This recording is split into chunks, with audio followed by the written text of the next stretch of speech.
નમસ્કાર મિત્રો ડીએલએડ એટલે કે પીટીસી એમના પ્રવેશ ફોર્મ આજ તારીખ 24/6/2026 થી ઓનલાઈન ફોર્મ ભરવાનું શરૂ થઈ ગયું છે. તો મિત્રો નમસ્કાર, હું છું ગોસાઈ જગદીશગીરી, પ્રિન્સિપાલ લોકભારતી અધ્યાપન મંદિર સણોસરા. મિત્રો હજી અત્યારે જે પીટીસી પ્રવેશની કામગીરી જે શરૂ થઈ છે હાલથી, એમાં ઘણા બધા અપડેટ્સ આવી રહ્યા છે. એ નવા અપડેટ્સ આપવા માટે આજનો વિડીયો તમારે બરાબર જુઓ તમે.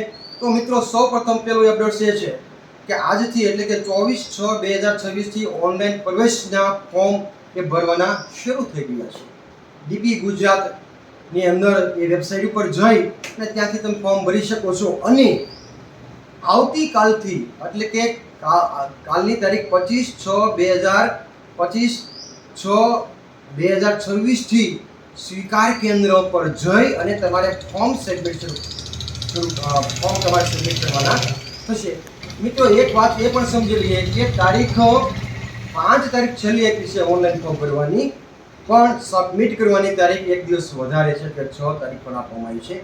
બીજા જે નવા અપડેટ્સ છે એના વિશે આપણે એ ચર્ચા કરવાની છે કે જે કાંઈ અત્યારે પીટીસી પ્રવેશ શરૂ થઈ ગયો છે એની અંદર આપણે કઈ કઈ તારીખો મહત્વની અત્યારે આપણે પ્રાથમિક શિક્ષણ નિયામક શ્રી દ્વારા એ આપણને જે આવી ગઈ છે બધી તારીખો, એ હું તમને કહેવા અત્યારે માંગુ છું. તો સૌપ્રથમ મિત્રો આપણે જોઈશું કે અહીંયા પ્રાથમિક શિક્ષણ નિયામક શ્રીની કચેરી દ્વારા જે સમયપત્રક આપવામાં આવ્યું છે એ સમયપત્રક બરાબર આજે આપણે પીટીસીના પ્રવેશ માટે જોવાનું છે.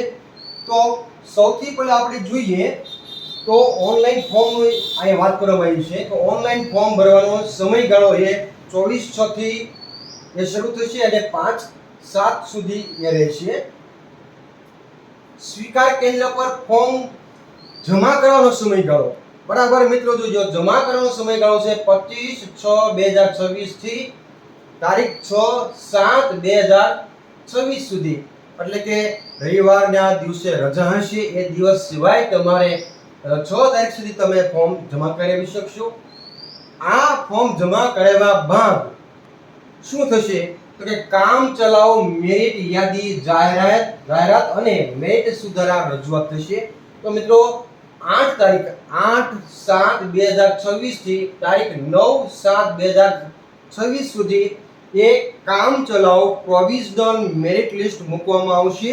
અને જો કંઈ સુધારા વધારા હશે તો એ સુધારા વધારા પણ એ આ 2 તારીખની અંદર એ કરવામાં આવશે. એટલે 8 તારીખ અને 9 તારીખ એ કામ ચલાઉ મેરિટ અને એ મેરિટની અંદર આપણે સુધારાની તમારે રજૂઆત કરવાની છે. જો કોઈ સુધારો હોય તો એ સુધારા કેમ હોઈ શકે? દાખલા તરીકે હું બક્ષી પંચમાં આવું છું ઓબીસી અંદર, પણ ત્યાં તમે જોયું કે મેરિટની અંદર તો કે ભાઈ હું તો ભાઈ માત્ર જનરલ કેટેગરી લખી છે, હું બક્ષી પંચમાં પણ આવું છું. જો આવો સુધારો હોય અને અહીંયા ભૂલ રહી ગઈ તો સુધારો કરી શકો.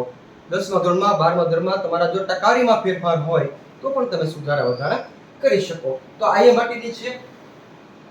બીજું બહુ અગત્યની વાત હવે આવી રહી છે એ છે કે ઉમેદવાર દ્વારા ડીએલએડ પ્રવેશ માટે ઓનલાઈન કોલેજ પસંદગી, જે હું વારંવાર તમને વિડીયોની અંદર કર્યો હતો કે આ વખતે ઓનલાઈન તમારે કોલેજ પસંદગી કરવાની છે, ચોઇસ ફિલિંગ તમારે ઓનલાઈન કરવાની છે.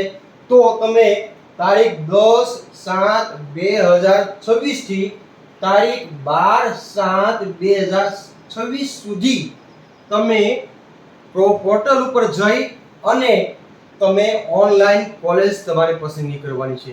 મિત્રો આટલું ખાસ હું તમને કહું છું કે ઓનલાઈન જ્યારે કોલેજ પસંદગી કરો છો ત્યારે તમે એક કરતા વધુ અનેક સુધી તમે કોલેજ પસંદ કરી શકો. દાખલા તરીકે 200 કોલેજ આપી છે તો 200માં તમે કોલેજ પસંદગી કરી શકો. પરંતુ એટલું ધ્યાન રાખવાનું કે તમારે જ્યાં જે કોલેજમાં તમારે પ્રવેશ મેળવવો હોય એ કોલેજમાં તમારે પ્રથમ પસંદગી આપવી પડે, પછી સેકન્ડ, પછી થર્ડ, એ રીતે નેક્સ્ટ, એ રીતે તમારે ઘણી બધી તમે કોલેજ પસંદગી આપી શકો. તો આ ઓનલાઈન કોલેજ પસંદગીનો સમય છે 10 તારીખ અને 12 તારીખ આપી છે. પછી કોલેજ ફાળવણી પત્ર ડાઉનલોડ કરવા અને સંબંધિત કોલેજ ખાતે પ્રથમ તબક્કાનો પ્રવેશ કન્ફર્મ કરાવવાનો. મિત્રો બરાબર આ 12 તારીખ હોઈ જાય પછી તમારે ઓનલાઈન તમારે કોલેજ માટેનો તમારે પત્ર તમારે ડાઉનલોડ થશે.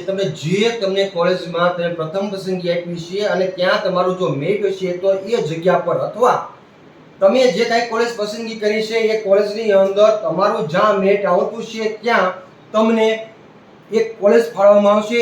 એક પત્ર તમારે ડાઉનલોડ કરવાનો છે, પોર્ટલ ઉપરથી ડાઉનલોડ કરવાનો છે. ક્યારે કરવાનો છે? તારીખ 14/7/2026 થી તારીખ 21/7/2026 સુધી તમારે આ પત્ર ડાઉનલોડ કરવાનો છે. આમ તો 14 તારીખે ડાઉનલોડ કરવાનો છે અને આ ડાઉનલોડ કર્યા પછી 21 તારીખ સુધીમાં તમારે કોલેજ ખાતે તમારે જોવાનું છે. જે કોલેજ દાખલા તરીકે લોક ભારતી અધ્યાપન મંદિર સોણસા તાલુકો સિહોર જિલ્લો ભાવનગર તમે કોલેજ પસંદગી કરી હોય તો ત્યાં જઈને તમારે જે પત્ર તમે ડાઉનલોડ કર્યો છે મને જો આ કોલેજની અંદર મળી ગયું છે પ્રવેશ, તો ત્યાં જઈને તમારો પ્રવેશ કન્ફર્મ કરવાનો છે. કઈ તારીખ સુધી? તમારે 21/7/2026.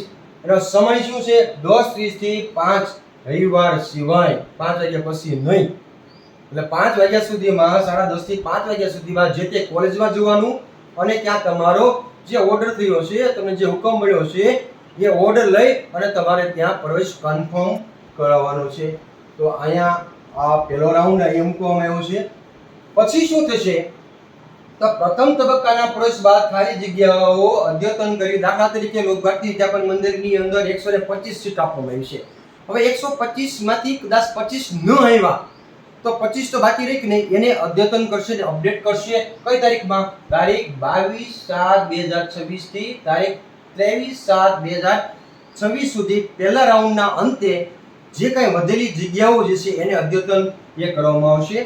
પછીની બીજો રાઉન્ડની જે છે તારીખ છે બીજા તબક્કાની કોલેજ ફાળવણી પત્ર ડાઉનલોડ કરવા અને સંબંધિત કોલેજ ખાતે બીજા તબક્કાનો પ્રવેશ કન્ફર્મ કરવો. તો 24/7/2026 થી સેકન્ડ રાઉન્ડ બહાર પડશે અને એ સેકન્ડ રાઉન્ડની અંદર કદાચ પહેલા રાઉન્ડની અંદર તમને પ્રવેશ ન બન્યો હોય તો બીજા સેકન્ડ રાઉન્ડ બહાર પડશે. તો એ સેકન્ડ રાઉન્ડની અંદર તમારે 24 તારીખે બહાર પડશે અને જે કોલેજમાં તમને મળે એ કોલેજમાં તમારે 31/7/2026 10:30 થી 5 રવિવાર સિવાય જે તે કોલેજમાં જવાનું અને તમને મળેલો જે તમે ડાઉનલોડ કરેલો છે તમારો કોલેજની પ્રવેશની અંદર મળી ગયો છે એવો ઓર્ડર એ લઈને ત્યાં જવાનું અને પ્રવેશ તમારે કન્ફર્મ કરવાનો બીજા તબક્કાનો. આ બીજા તબક્કાની વાત પૂરી થયા પછી જે કાંઈ પાછી ખાલી જગ્યાઓ બહાર પડી છે પાછું એને અપડેટ કરશે, અદ્યતન કરશે અને એની તારીખ છે 1 અને 2 ઓગસ્ટ. તો 1 અને 2 ઓગસ્ટ આવે અદ્યતન કરશે અને ત્રીજા તબક્કા માટે પાછું 3/8/2026 એટલે 3 ઓગસ્ટ થી તમારે ત્રીજો રાઉન્ડ બહાર પડશે અને એ ત્રીજા રાઉન્ડની અંદર જો પહેલા રાઉન્ડમાં ન મળ્યું, બીજા રાઉન્ડમાં ન મળ્યું તો ત્રીજા રાઉન્ડમાં મળે તમને તો તમારે આ 3 ઓગસ્ટે તમારે પત્ર ડાઉનલોડ કરવાનો છે અને જે તે કોલેજમાં તમારે 10 તારીખ એટલે 10 ઓગસ્ટ 2026 સુધીમાં તમારે જવાનું છે. સમય 10:30 થી 5 રવિવાર સિવાય. તો મિત્રો આવી રીતે આવા 3 તબક્કાઓ 3 રાઉન્ડ એ બહાર પડવાના છે અને 3 રાઉન્ડની અંદર તમારો વારો એ આવી જશે એવી હું અપેક્ષા રાખું છું. પહેલો રાઉન્ડ આવી ગયો હોય તો તમારે બીજા રાઉન્ડની રાહ જોવાની નથી. જ્યાં જે કોલેજમાં તમને પ્રવેશ મળ્યો છે ત્યાં તમારે જવાનું છે. મિત્રો બરાબર આ તમે પોર્ટલ ઉપર તમે દરરોજ જોતા રહેજો.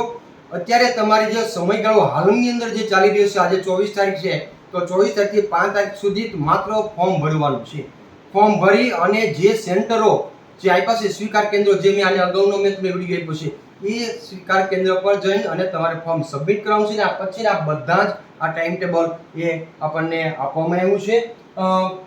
પછી આ બધા પૂરું થાય પછી ડીએલએડ માટે જે કઈ સ્વનિર્ભર સંસ્થાઓ છે એને મેનેજમેન્ટ કોટા સીટ આવે તો એ પછીથી એ સૂચના આપવામાં આવશે અને લગભગ 15મી ઓગસ્ટ પહેલા આ તમામ કાર્યવાહી જે છે ડીએલના પ્રથમ વર્ષ પ્રવેશની કામગીરી એ પૂરી કરવામાં આવશે. કદાચ થોડી ઘણી તારીખોમાં આમથી આમ ફેરફાર થાય પરંતુ લગભગ આ તારીખને બરાબર વળગી એ રહેશે. કોઈ ટેકનિકલ કારણોસર જો મોડું થાય તો વાત જુદી છે. બાકી મેં તમને કહ્યું એમ પોર્ટલ ઉપર દરેક વસ્તુ અહીં મૂકવામાં આવશે. ફરીને ફોર્મ ભરવાનું ચૂકશો નહીં. ફોર્મ ભર્યા પછી પ્રિન્ટ કરવાનું, પ્રિન્ટ કર્યા પછી તમારે સ્વીકાર કેન્દ્ર પર જમા કરાવવાનું અને બધી જ આ જે 3 રાઉન્ડની મેં તમને વાત કરી છે તારીખ, એ તારીખ બરાબર તમારે જોતું રહેવાનું છે. મળી જાય પ્રવેશ એટલે ડાઉનલોડ કરવાનો તમારે ઓર્ડર અને જે તે કોલેજમાં તમારે જમા કરાવવા જવાનું, ત્યારે તમારો પ્રવેશ કન્ફર્મ ગણાશે. મિત્રો હજુ પણ ઘણા બધા અપડેટ્સ આવવાના છે એની પણ હું તમને વાત કરતો રહીશ. તો જોતા રહેજો આ ચેનલને. Thank you.